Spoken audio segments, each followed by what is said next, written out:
NBC is making big moves with its sports content. And for that, we want to bring in Dan Roberts, who, of course, is following this for us. And Dan, you're closely looking at what they're doing with Peacock and maybe positioning it to go head to head with ESPN Plus. Yeah, Peacock has made a lot of moves just in the last week, Shauna. Now, last Friday, we saw that NBC Universal came out and announced it will shut down its NBC Sports network. That was greeted as pretty sad news and obviously a sign of the pandemic. It does mean a lot of layoffs, but it also means a lot of sports content shifting over to Peacock, where NBC and parent company Comcast had already moved a number of Premier League soccer games. Now you're going to see more NASCAR races and NHL games on Peacock.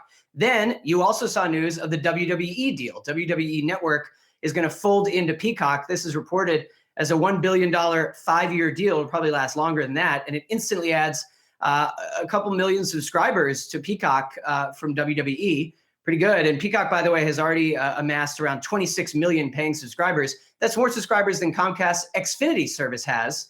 And then just today, additional news about more sports content being moved from NBC Sports Gold, which is its streaming platform, over to Peacock. That's non-race IndyCar series content. So the point is, we're seeing the strategy start to emerge, and that is NBC doing away with its standalone sports channel, the sports network, and I would expect eventually doing away with that gold streaming tier and just moving all of that non-primetime cable live sports content over to Peacock, which I think really positions it as an ESPN Plus, even though, of course, Peacock also has a lot of non-sports content. So arguably, it's really the Disney Plus as well for Comcast. Dan, you just said something about moving from cable over, and I was curious, is anyone putting out, is there a saturation point or a period at which cable is just toast? Sports is so important, but it seems like everything really should be migrating to streaming. Why even bother? I mean, ESPN, serious trouble here for Disney.